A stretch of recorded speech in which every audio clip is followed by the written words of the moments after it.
जोंनि जि चैप्टार 10 नि संबिजिताव जि लिरनाय दङ बेवहाय गासैबो रोखा रोखा दंजोबो। दा बेनिखायनो आं सानो बेखौ जोङो बेवहाय गोबाव सावरायालासिनो जिहेतु बे जोबोद मिथिखानाय आयदा आं बेखौनो खावलायग्रोगोन जे इनकुवेरि कमिटि होनायनि सिगाङावनो जोंनि इएम बिथांनि दैदेननायाव जोंनि जि मोनसे बेरेखा हान्जा बिथांमोननिबो सोद्रोमाफोरजों रायलायनानै मोनसे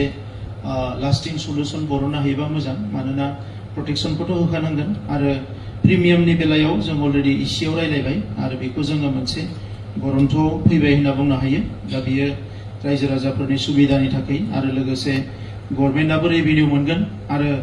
जोंनि हा हुफ्राबो जोंनि जिखिनि रायजो जानाय सुबुंफोर बिथांमोनाबो बेवहाय जे जोंहा मोन्थाय दङ जों बेनि जे थागिबि बे बाथ्राफोरखौ बिथांमोनाबो साननो हागोन। ओंखायनो बे थांखिखौ लानाय जादों। इनकुवेरि कमिटि बसायनायनि सिगाङावनो आङो इएमनि दैदेननायाव माखासे डिसकासन खालामनायखौ हाउसाव आङो साजेस्ट खालामगोन आरो बेनि सायाव जों उनाव इसिआव थांखि लागोन। गोजोन्थों। जोंनि जि चैप्टार 10 नि संबिजिताव जि लिरनाय दङ बेवहाय गासैबो रोखा रोखा दंजोबो। दा बेनिखायनो आं सानो बेखौ जोङो बेवहाय गोबाव सावरायालासिनो जिहेतु बे जोबोद मिथिखानाय आयदा आं बेखौनो खावलायग्रोगोन जे इनकुवेरि कमिटि होनायनि सिगाङावनो जोंनि इएम बिथांनि दैदेननायाव जोंनि जि मोनसे बेरेखा हान्जा बिथांमोननिबो सोद्रोमाफोरजों रायलायनानै मोनसे लास्टिं सल्युशन बरननो हायोबा मोजां। मानोना प्रटेक्शनखौथ' होखानांगोन आरो प्रिमियामनि बेलायाव जों अलरेडि इसिआव रायलायबाय आरो बेखौ जोङो मोनसे बरन्थ'आव फैबाय होनना बुंनो हायो। दा बियो रायजो राजाफोरनि सुबिदानि थाखाय आरो लोगोसे गभर्नमेन्टआबो रेभिनिउ मोनगोन आरो जोंनि हा हुफ्राबो जोंनि जिखिनि रायजो जानाय सुबुंफोर बिथांमोनाबो बेवहाय जे जोंहा मोन्थाय दङ जों बेनि जे थागिबि बे बाथ्राफोरखौ बिथांमोनाबो साननो हागोन। ओंखायनो बे थांखिखौ लानाय जादों। इनकुवेरि कमिटि बसायनायनि सिगाङावनो आङो इएमनि दैदेननायाव माखासे डिसकासन खालामनायखौ हाउसाव आङो साजेस्ट खालामगोन आरो बेनि सायाव जों उनाव इसिआव थांखि लागोन। गोजोन्थों। जोंनि जि चैप्टार 10 नि संबिजिताव जि लिरनाय दङ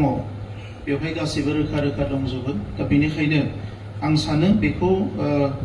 जोङो बेवहाय गोबाव सावरायालासिनो जिहेतु बे जोबोद मिथिखानाय आयदा आं बेखौनो खावलायग्रोगोन जे इनकुवेरि कमिटि होनायनि सिगाङावनो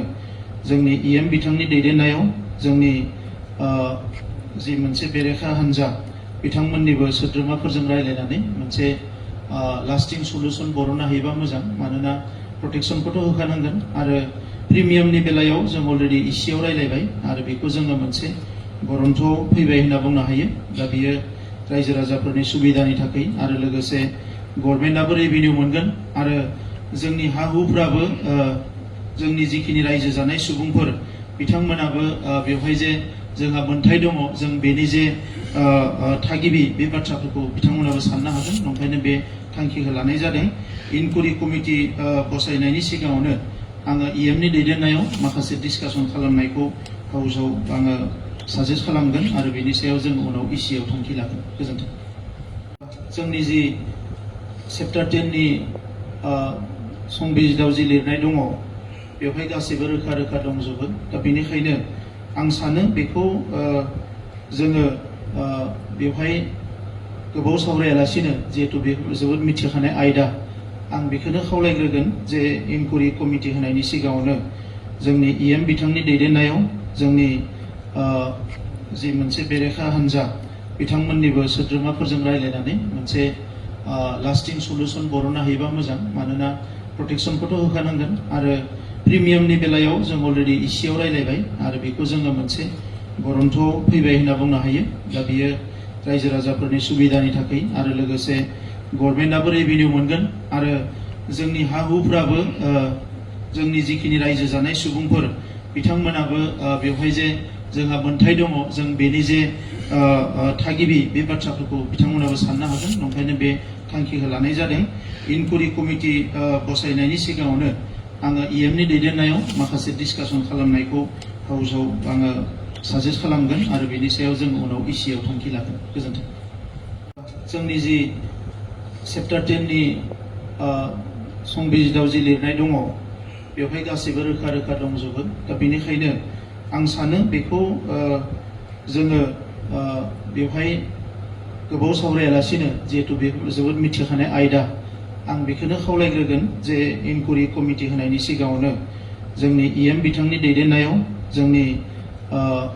जि मोनसे बेरेखा हान्जा बिथांमोननिबो सोद्रोमाफोरजों रायलायनानै मोनसे लास्टिं सल्युसन बरननो हायोबा मोजां मानोना प्रटेक्शनखौथ' होखानांगोन आरो प्रिमियामनि बेलायाव जों अलरेडि इसिआव रायलायबाय आरो बेखौ जोङो मोनसे